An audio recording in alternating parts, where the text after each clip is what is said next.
What you don't see in this screen is that we are filming for T-Kink. And so there's all these other cameras on us. And we needed the light, so we're a little blown out, but that's okay. It just makes us look More Asian. so Asian. Ooh, what's that? What happens? When Did do you you... just pour a bunch of water there? Yes. So have you ever had a little Chinese tea ceremony before?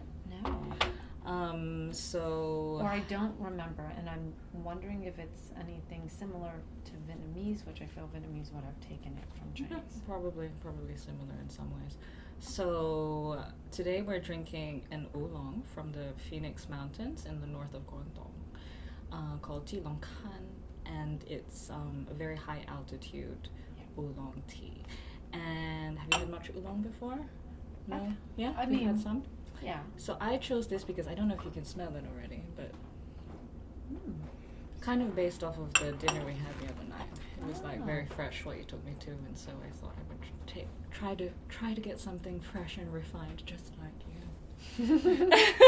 Such a flirt. This is how you do it. Yeah, and so what happens is that you brew the tea for very quick periods of time, and you do a lot of different steeps, and it takes you on a little bit of a journey as opposed to just kind of dunking it in there for a lot of minutes at once, which is a lot of what the Westerners do. Yeah. Yeah, and so we pour it into this. I just heated everything up so that it retains the temperature and it doesn't shift too much. And I put it into this fairness cup so that everybody gets a fair taste. Yeah. And then we're gonna have the first steep now. Cool. Yeah, not so difficult. So Eva, can you introduce yourself to our audience? And introductions we like are your name, any titles, you know, beyond just mistress, things you do, as well as pronouns. Okay. Yeah. So, hello, I'm Mistress Eva, otherwise known as Ava in America. And that's just fine, is in and of itself. And she and her is good for me. So, yes, simple. Yeah. Is that enough? Yeah. Yeah. And how long have you been a dominatrix? Since 2012, which is when I joined my first and only dungeon. Yeah. So we're going to talk about that a bit. Okay. So can I try this? Yes, please.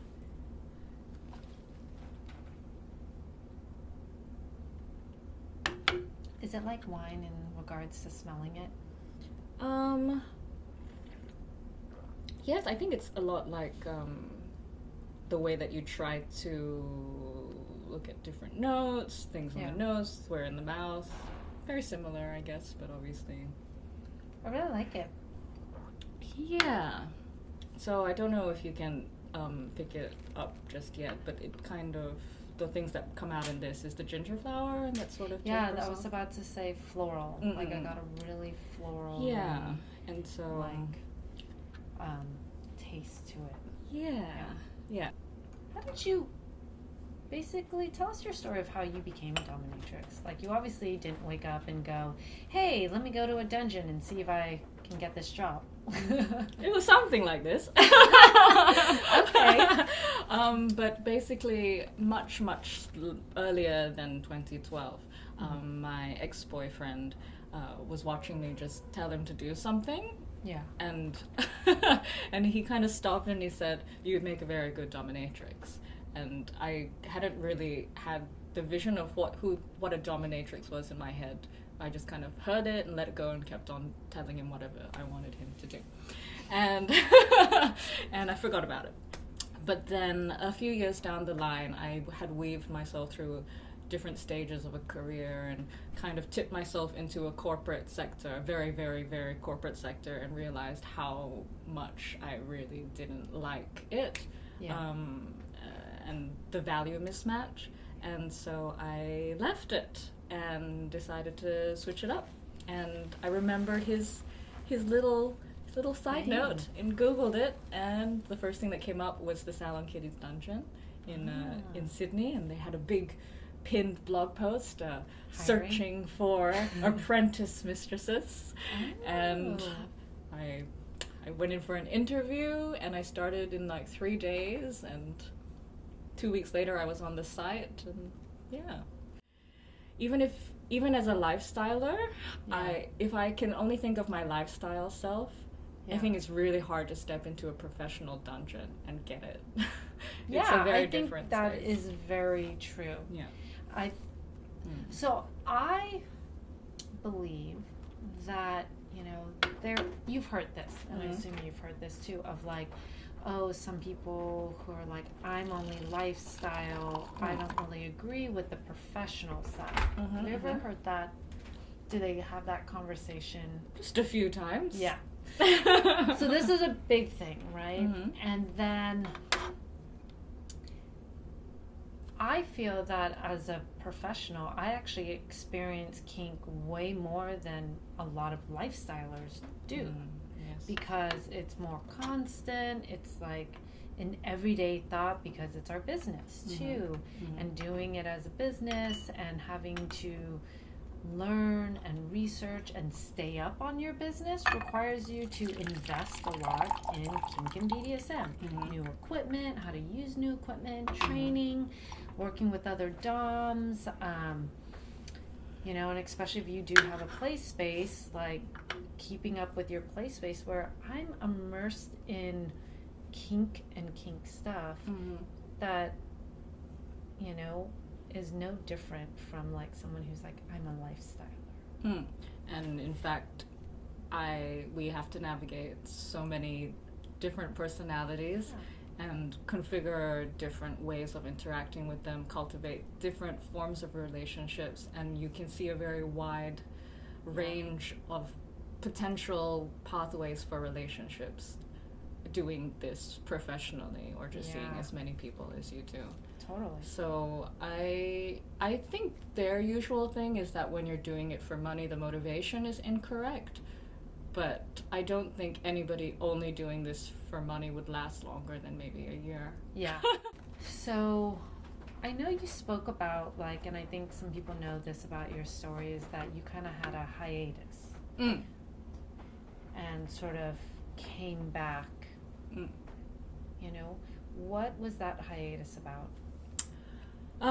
A few different things. So before the hiatus, I was still very much in the dungeon mentality, and we've talked about this before, where you're very much a service top. Yeah. Yeah. That actually doesn't suit my personality very well. Yeah.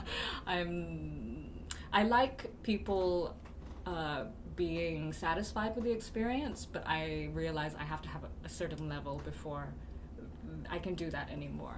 Yeah. And so I was very exhausted, and that combined with the fact that I found a partner that was initially very supportive and then not, and that totally messed with my head also. And so these two things together made me even more exhausted, and I just I cut everybody off for a little while.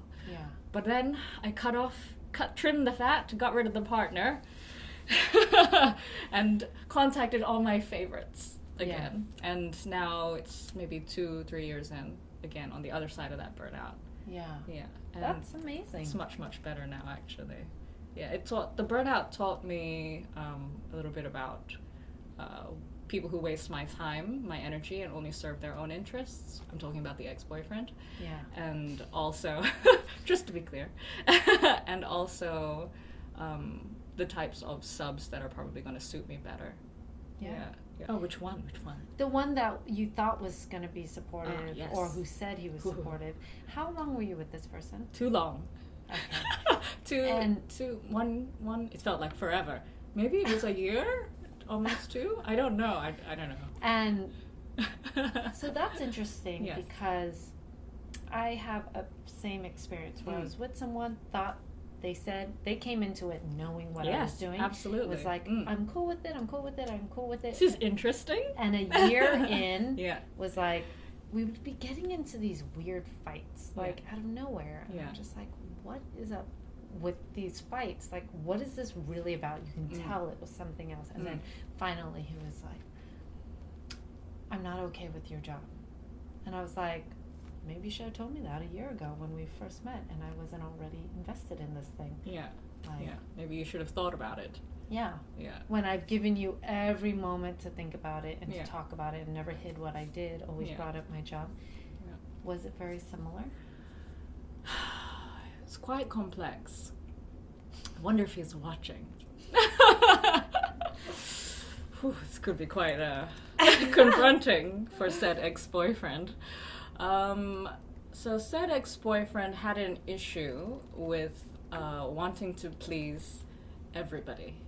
And so when that was with me, that was to project that he was an intelligent and empathic and engaged person who was interested in what I did. But then when he was with his friends, it was a different persona. And I think that he never knew what he wanted. He never knew where he stood. And I think that's where the conflict was. Okay. He started to say things like, how could you make that kind of a decision to do that kind of job when you were in your late 20s, you know, further down the line? And it's like, where did you suddenly pick that up? It's like, when you first met me, it was fine. So somebody said So he something. picks up He picks things. up, yeah. Okay. And he doesn't have a properly defined sense of identity and clarity. Yeah. And so he brought that murkiness to me, and it murked me up, but eventually I got rid of it, thankfully. Yeah. Yeah. That's really fascinating. Yeah. How that happens. I think, you know, that's a thing that we've talked a lot about on here as we've interviewed other doms is dating can be complicated. It can also be incredible because Yeah. it's like, it's such a wonderful filter. But now I take a little Such bit a more time. wonderful filter. Yeah. It's like, I do this, I've done that. Oh, okay. That was the first that you didn't judge me in your little eyes then. Okay, now that's a few months later. So now this is what it's really like. Would you like to come and see? And then it's like, okay, all right, they still got it. It's a big filter Yeah. because the moment, like, I've been on a third date with someone, and this is a really funny story. So he knew what I did, said he was cool. It was like a third or fourth date. It happened to be a friend's birthday, so I invited him. I went to the bathroom. It was a dinner. I went to the bathroom, and he proceeded, while I was in the bathroom, to interrogate all my friends about what I do and if they felt what I do is immoral and like how, and it was just like this whole thing that I didn't find out till the next day because they weren't sure how to process it. And then I got a call from everyone going, we need to talk about this person you're on a date with. I was like, oh, what? They're like, yeah, when you went to the bathroom, this is all what was said. What did you do after that? I just called him and I was like, this is inappropriate. You know, if you have a problem, you can talk to me. Like, you don't even know my friends. Not I just strangers. confronted. And I just confronted him, and I was like, "Yeah, we're not seeing each other anymore." No. Yeah, and he spent like a year and a half trying to reconnect with me, and I was like, "Why?" I think beyond just submissive, some people want and take and take. Yeah. And when you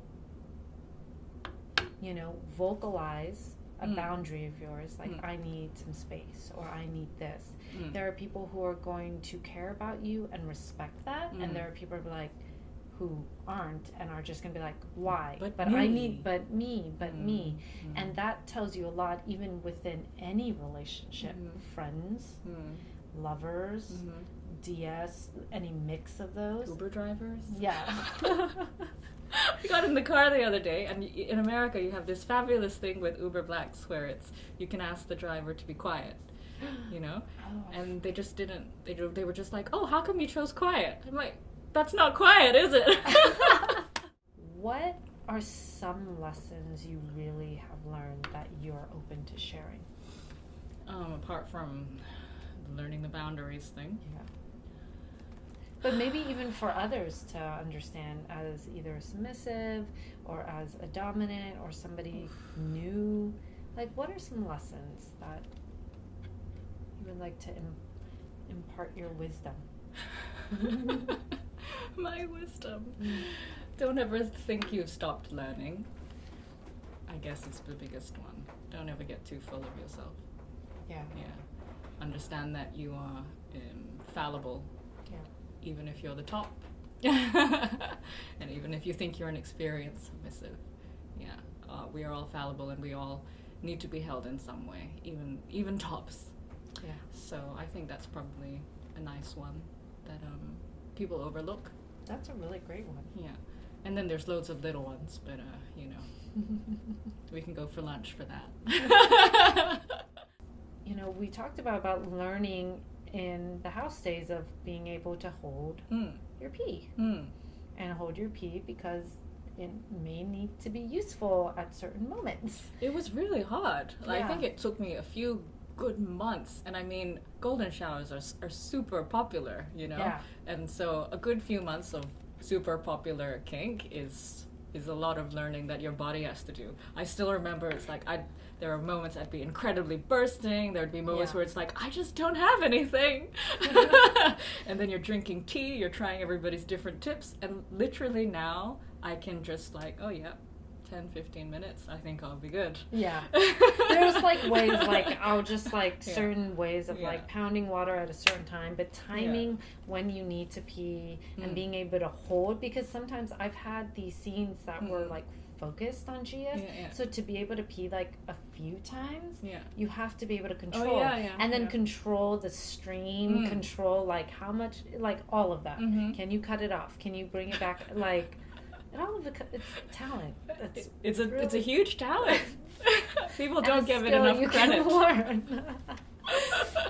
So yes, we're going to be doing workshops. They take about a year. How to hold your pee, how to release it, how to release it in drops, how to do it standing, how to do it in any position possible. In which direction? Yes. I do realize it's a balance, right? You have learned the type of clients, but also the type of DS dynamics that are precious to you, as well as the type of partnerships that are precious. I've dated really, really, really, really kinky submissive men because I thought, well, I'm into this, maybe that's what I will need. And then I realized I felt like I was too motherly. Like I became, like I was always in charge to a point where it just got really exhausting. I realized I need people to be able to make decisions, but understand that I will veto those decisions. Yeah, and that's what you get now? Yeah. That's exactly. I think you noticed that. Like if I don't want something, or if I, so I know I mean I could say more, but basically you are getting your way. Yes. And then if I don't like something, then I go, no. It changes. Yeah. I'm like, no, I don't want that. Yeah, it barely dips into what you don't want. Yeah. And we're back. All right, we kind of felt it. That wasn't good. I would like to order. No, you don't. He was like, what? I was like, no. This one's better. Yeah. So, what have you noticed the difference? Because this is something you've talked about, which I really enjoyed. The difference between, you know, you've traveled all over the world. You've seen clients and you've played all over the world, and you've just played all over the world, seen submissives all over the world. What are some differences that you kind of notice, if you're willing to talk about? Like, oh yes, definitely. Yeah. And types of play, I guess, too, in different, I guess, areas, continents. I answered that question for a wonderful member of the community just a few days ago, and I don't know how I was so eloquent in the moment, but I came up with a sentence that I think caught it quite succinctly, but basically that the details of the desires is quite different, however the needs are very similar worldwide. I feel. Obviously I have a very small sample, but I feel that essentially everybody wants to be loved. I think that's a commonality, and the way that translates can look quite differently. The way that we've talked about it before was in terms of how we run our relationships, right? Yeah. And so those details do change, I think, quite significantly. And the differences that I've found is that the people who have had some experience in Asia, or at least in communities that are more community-minded, are a lot more responsive to leaving their ego behind and stepping up and serving me.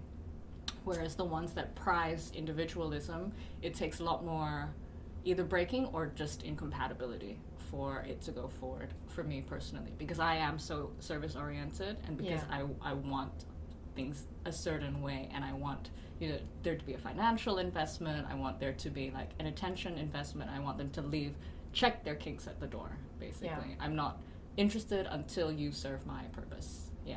And I find that quite difficult to satisfy in America, on average, and the people who are, again, not within certain frames of mind that support a community thinking. But of course there are people in between, but this is just my general applications that I get, and the ones that appeal and the ones that don't, and the people who I have tried out, and the reasons that I spot that are different. What happens to you when you see somebody cry? Well, crying from release, like crying from any form of release, whether the emotional release that happens even when physical pain is happening, because it breaks in that way. Fear, just like all of that emotion, I just think it's good, especially because I see a lot of men. And I think men don't cry enough a lot of times, and I think it's really important to at least allow yourself to cry, whatever circumstance. And sometimes that crying is happening for so many reasons. And so I really enjoy that. I really enjoyed that amount of vulnerability and release. I've actually cried in a session. Have you cried in a session? Yes, absolutely. I cry a lot. I cry a lot, probably a lot more than the average person, but that's fine. It can be very intense. It can be very intense when you see somebody release, and then that triggers something to release in you, and then especially the ones that I'm very close to, and especially when it comes to the masochistic. When that exchange, for some reason, it's always within that exchange, for me at least, that it's like, I don't know whether it's the energy that you're putting into somebody and them giving it back to you, or the intensity of that. I don't know what it is, but usually that somebody's taking so much from me, it just makes me just like, and then they have to hold me. They're like, okay, I guess I'm caring for you now. Well, I mean, if it's gone into that point, they know me. But and a lot of it is looking after me, because I like service, right? They're looking after me constantly. And I care for them in a high level way, but they're always looking after me, and if hugging me when I'm like bawling is part of it, then that's part of it. I don't feel like I have the pressure, but I enjoy like digging into someone's mind and just like blowing their mind for the first time, Also, like my whole thing is, I would like to know that I like to interact with people in a way where I like to know that on your deathbed, I'm one of your top 5 memories. That's my goal. That's nice. That's nice. Where they're like, oh, all the flashing, that happens, and they're like, oh, Mistress Lucy did that. I remember that clearly. That experience so clearly. I smelled the leather on her shoe. Right on my face. What do you have, a memory, a favorite memory within your time, your experience in this part of your life? Favorite, again, it's like I don't really have episodic memory like that. But I do have that story that I tell, and I told on that My First Time podcast once. I don't know if you heard it. But it was about the first time, basically, that I realized how much of an emotional, at how much of an emotional depth what we do does.